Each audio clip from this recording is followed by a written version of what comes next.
हम अमीर साहब, मुस्लिम लीग नवाज के जो जिन रहनुमाओं का ये कहना है, जैसा कि दावा किया जा रहा है हुकूमत की तरफ से कि वो शरीफ बरादरान को पीछे करके पार्टी को संभाल सकते हैं, इस बात का इम्कान है कि PMLN की सीनियर लीडरशिप शरीफ फैमिली को साइड पे करके मुस्लिम लीग नवाज को संभाल ले? देखिए मलिक साहब, एक सियासत के तालिब इल्म की हैसियत से, एक सहाफ़ी की हैसियत से हम मुस्लिम लीग नून की जो के अंदर जो पावर पॉलिटिक्स है ये तकरीबन 20-25 साल से देख रहे हैं।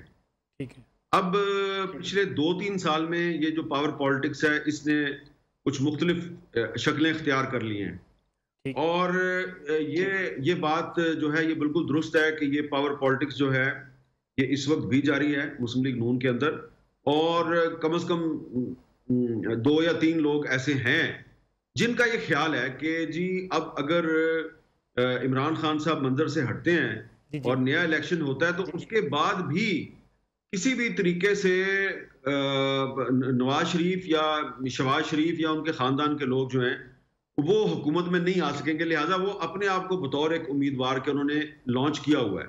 ठीक, इसमें कोई शक नहीं है, ये बात तो दुरुस्त है। लेकिन जो मुस्लिम लीग नून की जो पार्लिमानी पार्टी है, कौमी असम्बली में भी और पंजाब असम्बली में भी, जब उसके अरकान से हम बात करते हैं, मेजॉरिटी से जब बात करते हैं, वो लोग जो के मुस्लिम लीग नून की असल स्ट्रेंथ है, तो वो लोग कहते हैं जी हमारा लीडर नवाज शरीफ है। वो तो शहबाज शरीफ का नाम नहीं लेते, वो तो शायद हकान अब्बासी का नाम नहीं लेते, वो सरदार अयाज सादिक का नाम नहीं लेते, वो राना तनवीर साहब का भी नाम नहीं लेते, वो किसी का भी नाम नहीं, वो कहते हैं जी हमारा लीडर तो नवाज शरीफ है।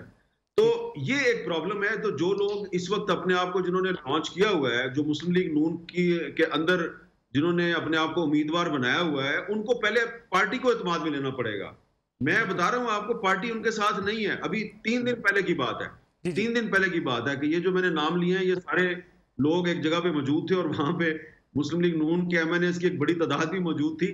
तो वहां पर ऐसा लग रहा था कि कोई जो 4-5 लोग हैं वो साइड पे बैठे हुए हैं और मेजॉरिटी थी जो 40-45 MNA या नून लीग के, वो एक साइड पे इकट्ठे होकर बैठे हुए थे।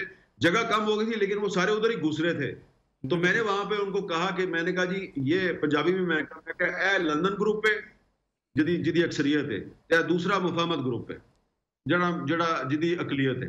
तो ये सूरत हाल है। इसमें हुकूमत जो है ये कुछ ढकी छुपी चीजें तो है नहीं है, क्योंकि शेख रशीद साहब भी तो 1.5-2 साल से दावे कर रहे हैं ना कि नून में से शीन निकलने वाली है, नून में से शीन निकलने वाली है, अभी तक निकली तो नहीं है। तो ये जो लोग जिनके बारे में हुकूमत दावा कर रही है कि ये वजारत उज़्मा के उम्मीदवार हैं, ये दावा तो गलत नहीं है, लेकिन वो उम्मीदवार जो हैं वो उसी सूरत में बन सकते हैं कि अगर उनको नवाज शरीफ की आशीर्वाद हासिल होगी, नवाज शरीफ का हाथ इनके सर पे होगा तो ये उम्मीदवार बनेंगे, अदरवाइज कोई उम्मीदवार नहीं बन सकता। हम अमीर साहब, आपने भी एक आर्टिकल लिखा जर्मन खबर रसा इदारे में, जिसमें आपने कहा था कि 22 अरकान जो हैं वो राब्ते में हैं इस वक्त अपोजिशन के साथ, जबकि हुकूमत दावेदार है कि 4 सीनियर तरीन लीडरशिप जो है वो मुस्लिम लीग नवाज के शरीफ बरादरान से अलग होकर उनका पत्ता काटना चाहती है। दोनों लोग दबाव में, अपोजिशन भी दबाव में है और हुकूमत भी अपने ही लोगों से दबाव में है। नसरुल्लाह मलिक साहब, ये जो DW पे मैंने जो कॉलम लिखा था, ये कॉलम दरअसल एक इशाइये का आंखों देखा हाल था और उस इशाइये में नूर आलम खान साहब जो हैं उनके बारे में मैंने लिखा था कि वो साफ साफ ये बिलावल साहब को बता रहे थे कि मैंने अगला इलेक्शन तहरीक इंसाफ के टिकट पर नहीं लड़ना। उस वक्त तक नूर आलम साहब ने ना तो कौमी असम्बली में तकरीर की थी, ना ही उन्होंने कोई खुल के ऐलान बगावत किया था, ना उनको नोटिस जारी हुआ था। लेकिन उस कॉलम के बाद फिर वो उनको पूछा गया और तो उन्होंने कहा हाँ जी मैंने ये बातें की हैं। तो फिर उन्होंने असेंबली में भी बात कर दी। अब नूर आलम खान साहब अकेले नहीं हैं। मसला ये है कि जो आप जो उस वक्त जो फिगर 22 थी उसमें 2 या 3 का इजाफा हो चुका है, वो 25 हो चुके हैं। अब उसमें प्रॉब्लम ये आ रही है कि उसमें जो 20 हैं, 20 जो हैं वो मुस्लिम लीग नून की टिकट लेना चाहते हैं। वो चाहते हैं जी मुस्लिम लीग नून हमें एश्योरेंस दे कि अगले इलेक्शन में हमें मुस्लिम लीग नून की टिकट मिलेगी और उनका ताल्लुक है पंजाब, सेंट्रल पंजाब से और साउथ पंजाब से। उसमें तकरीबन 12 जो हैं वो साउथ पंजाब के हैं और 8 आदमी जो हैं वो सेंट्रल पंजाब के हैं। अब मुस्लिम लीग नून के साथ प्रॉब्लम ये है कि ये मैंने राना सनाउल्लाह साहब से भी ये बात पूछी थी और उन्होंने मुझे कंफर्म भी की और समझाई भी। वो ये कहते हैं जी कि साउथ पंजाब में तो हम एडजस्ट कर सकते हैं, साउथ पंजाब में तो हमारे पास गुंजाइश है, वहां पे तो हम टिकट की यकीन दहानी करवा सकते हैं। सेंट्रल पंजाब में हमारे पास गुंजाइश बहुत कम है, क्योंकि यहाँ पर जो हमारे लोग हारे हैं तहरीक इंसाफ से या हरवाए गए हैं, तो उनका फर्क जो है वो 2000 का है, 3000 का है, ज्यादा से ज्यादा 5000 का है। तो साउथ पंजाब वालों को हम दे सकते हैं यकीन दहानी, सेंट्रल पंजाब वालों को नहीं दे सकते। 5 आदमी जो हैं उनमें से एक जो है उसका ताल्लुक खैबर पख्तूनख्वा से है, 4 जो है हुकूमत की इत्तेहादी जमात से ताल्लुक है, उनका ताल्लुक सिंध से है, वो पीपल्स पार्टी से टिकट लेना चाहते हैं। तो एक जो है वो खैबर पख्तूनख्वा से है, वो JUI से टिकट लेना चाहते हैं। JUI, मेरी इतला के मुताबिक JUI ने उनको यकीन दहानी करवा दिया है कि आप अगर हमारी पार्टी में शमूलियत का ऐलान कर दें तो हम आपको यकीन दहानी करवा दें। हम अमीर साहब, सदारती निज़ाम की बात हम सुनते हैं हमेशा से, कुछ अरसे बाद ये नई सिरे से बहस शुरू कर दी जाती है कि मुल्क में निज़ाम अब सदारती निज़ाम आ जाना चाहिए। पार्लिमानी निज़ाम में ख़ासतौर पर मौजूदा हुकूमत की बात की जाए, खान साहब अपने क्लोज दोस्तों से बातचीत भी करते हैं, वो कहते हैं जी कि अगर इत्तेहादी हुकूमत ना होती, अगर माफियाज के साथ मिलकर हुकूमत ना बनानी पड़ती तो मैं कामयाब हो जाता। मलिक साहब, ये जो इशू है ना, इस पर काफी साल पहले, अभी की बात नहीं मैं कर रहा, काफी साल पहले इमरान खान साहब के साथ मेरी इस पर बड़ी बहस हो चुकी है। जब वो सियासत में आए थे 2002 में, जब वो MNA बन गए थे, तो परवेज मुशर्रफ साहब की पाकिस्तान में हुकूमत थी, तो ये उस वक्त भी ये डिबेट शुरू हुई थी। तो उस वक्त भी खान साहब जो हैं उनके साथ जब मेरी बात, मैंने उनको ये चीज़ समझाई थी कि ये बात गलत है कि सदारती निज़ाम पाकिस्तान में कभी नहीं आया। मैंने उनको बताया कि 1962 में बाकायदा एक सदारती निज़ाम इस मुल्क में नाफज किया गया था और जनरल अयूब खान ने नाफज किया था, और उस वक्त के जो वजीर कानून थे जस्टिस रिटायर्ड इब्राहिम, वो बंगाली थे, तो उन्होंने लिख कर अयूब खान को दिया था कि अगर आपने ये सदारती निज़ाम पाकिस्तान में नाफज किया तो पाकिस्तान टूट जाएगा। और जस्टिस इब्राहिम साहब जो हैं, उन्होंने जो अयूब खान के नाम खत लिखा था वो उनकी किताब में मौजूद है, अगर आप कभी कहेंगे मैं आपको दिखा भी दूंगा। उसके बाद फिर ये हुआ कि फिर याह्या खान साहब आए। याह्या खान साहब भी सदर पाकिस्तान थे, और फिर इंटरेस्टिंगली आप देखें कि याह्या खान साहब के बाद जुल्फिकार अली भुट्टो साहब आए, तो वो भी काफी महीनों के लिए सदर पाकिस्तान भी थे और चीफ मार्शल एडमिनिस्ट्रेटर भी थे।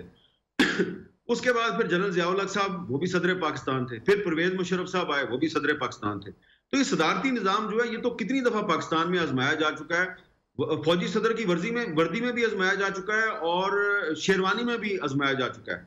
और इसमें एक इंटरेस्टिंग बात मैं आपको बता दूं जी कि पहली दफा जब मार्शल लॉ लगाया था जनरल ज़ियाउल हक ने 5 जुलाई 1977 को, तो उसके कुछ हफ्तों के बाद 28 अगस्त 1977 को जनरल ज़ियाउल हक ने रावलपिंडी में जुल्फिकार अली भुट्टो के साथ मुलाकात की थी, और भुट्टो साहब को ये कहा कि अगर आप पाकिस्तान में पार्लिमानी निज़ाम खत्म कर दें तो आप इस मुल्क को चला सकते हैं। तो भुट्टो साहब ने इनकार कर दिया। उन्होंने कहा मैंने 1973 का आइन जो है वो किस लिए बनाया। तो ज़ियाउल हक साहब ने उसके बाद 28 अगस्त तक ज़ियाउल हक साहब जो है वो भुट्टो साहब के साथ बातचीत कर रहे थे, उनसे मुलाकात की और उनको कहा कि आप पार्लिमानी निज़ाम हटा के सदारती निज़ाम ले आए तो पाकिस्तान को चलाएं। तो ये जनरल ज़ियाउल हक की लेगेसी है। लेकिन अभी ये बहस, लेकिन हामिद साहब, अभी ये बहस किसके फायदे में है? देखें, ये बहस बेमानी है। उसकी वजह ये है कि अब से कुछ महीने पहले सितंबर 2021 में सुप्रीम कोर्ट ऑफ पाकिस्तान में 4-5 पिटीशनें इकट्ठी फाइल की गई कि जी पाकिस्तान में सदारती निज़ाम लाया जाए और इसके लिए हुकूमत से कहा जाए कि वो रेफरेंडम करवाए कि पाकिस्तान में पार्लिमानी निज़ाम हो या सदारती निज़ाम हो। जिन लोगों ने वो पिटीशन फाइल की थी उनमें से एक अहमद रजा कसूरी साहब भी थे। वही कसूरी साहब जिन्होंने भुट्टो साहब के खिलाफ मुकदमा दर्ज करवाया था और भुट्टो साहब उसी मुकदमे में फांसी लग गए थे। तो ये जो पिटीशंस थी including the petition of Ahmad Raza Kasuri, इसकी हेयरिंग की एक 3 member bench of Supreme Court headed by Justice Umar Ata Bandial, और जस्टिस उमर अताब बंदयाल की सरबराही में सुप्रीम कोर्ट के 3 रुकनी बेंच ने इन तमाम पिटीशंस को मुस्तरद कर दिया था। और उसमें जस्टिस मुनीब अख्तर साहब जो हैं उन्होंने ये रिमार्क्स दिए थे कि सदारती निज़ाम पाकिस्तान में पहले आजमाया जा चुका है, इसका पाकिस्तान को फ़ायदा नहीं नुकसान हुआ है, सदारती निज़ाम की वजह से पाकिस्तान टूटा। तो जस्टिस रिटायर्ड इब्राहिम साहब ने 1962 में जो अयूब खान को कहा था, वो बात मुनीब अख्तर साहब जो हैं उन्होंने रिपीट की सितंबर 2021 में अपने रिमार्क्स में। तो ये सुप्रीम कोर्ट के अब नए चीफ जस्टिस जो हैं उमर अता बंदयाल साहब, वो कई महीने पहले इन पिटीशंस को मुस्तरद कर चुके हैं। तो कोई तरीका नहीं है। आप किस तरह सदारती निज़ाम लेके आएंगे? उसके लिए अगर आप सदारती निज़ाम लाना चाहते हैं तो जस्टिस इफ्तिखार चौधरी साहब ने जो जस्टिस पार्टी बनाई थी, उसका भी तो यही नारा था कि पाकिस्तान में सदारती निज़ाम लाया जाए। उनका क्या हशर हुआ है? तो कम से कम जो लोग सदारती निज़ाम की बात कर रहे हैं उनसे बड़ी अदब से गुजारिश है कि भाई इफ्तिखार चौधरी के अंजाम से सबक सीख लो। क्यों आप अपने आप को इफ्तिखार चौधरी बना रहे हैं? वो इफ्तिखार चौधरी जो एक वक्त में पाकिस्तान में अपनी मकबूलियत की मिराज पे पहुंचा हुआ था, सदारती निज़ाम का नारा लगा के वो पस्ती का शिकार हो गए। तो मैं नहीं समझता कि सदारती निज़ाम की लोग जो बात कर रहे हैं उसके पीछे कोई बहुत बड़ी ताकत है। ऐसी कोई बात नहीं है। हाँ मीर साहब, जो इस वक्त की सूरत हाल है उसमें मुस्लिम लीग नवाज के कुछ रहनुमा बयान दे रहे हैं कि मियाँ साहब वापस आने वाला है, मियाँ नवाज शरीफ, जबकि हुकूमत ये कोशिश कर रही है या ये बयान जारी कर रही है कि हम मियाँ नवाज शरीफ को वतन वापस ले आएंगे। दोनों नंबर स्कोरिंग कर रहे हैं या कोई हकीकत भी है? देखिए मलिक साहब, इस पर मैंने भी मुस्लिम लीग नून के वो रहनुमा जो हार्डलाइनर्स हैं और फिर जो सॉफ्ट अप्रोच के हामिल हैं, उन दोनों से मेरी बात हुई है। और ज्यादा पुरानी बात नहीं है, 2-3 दिन पहले, 2-3 दिन के दौरान मेरी बहुत मुख्तलिफ लोगों से बात हुई है। और लंदन में भी जो लोग उनके इर्द गिर्द करीब हैं मियाँ साहब के, उनसे भी बात हुई है। ठीक है, ये सरदार रियाज सादक साहब के एक बयान से ये कंट्रोवर्सी जो है ये शुरू हुई है। हुकूमत कोशिश कर रही है कि नवाज शरीफ साहब को पाकिस्तान वापस आना चाहिए, वो उनको कोशिश जरूर करनी चाहिए। खुद मैं जाती तौर पर समझता हूँ कि मियाँ नवाज शरीफ साहब पाकिस्तान से गए थे एक कोर्ट के ऑर्डर के तहत। उनको कहा गया था कुछ दिनों में इलाज करा के वापस आ जाए, उनको वापस आना चाहिए। लेकिन अब अगर वो वहां पे अपना इलाज करवा रहे हैं तो नहीं आ रहे, तो ये उनकी मर्जी है।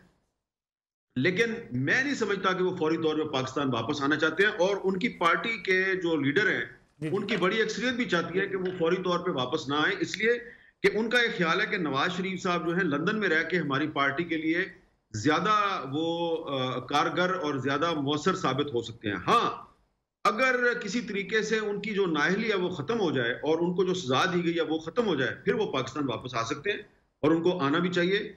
लेकिन फिलहाल मुझे नहीं लगता कि वो पाकिस्तान मुस्तकबिल करीब में वो खुद अपने तौर पे पाकिस्तान आएंगे, क्योंकि उसकी वजह यह है कि उनकी पार्टी के जो अहम लोग हैं वो ये समझते हैं कि हमने अगर अगला इलेक्शन लड़ना है और अगर हम तो कोशिश करें कि अगला इलेक्शन इसी साल के अंदर हो जाए, तो नवाज शरीफ साहब अगर पाकिस्तान वापस आ गए वो तो गिरफ्तार हो जाएंगे। तो अगर वो गिरफ्तार हो जाएंगे तो फिर हम उनकी रिहाई की मुहिम चलाएंगे या हम इलेक्शन की मुहिम चलाएंगे।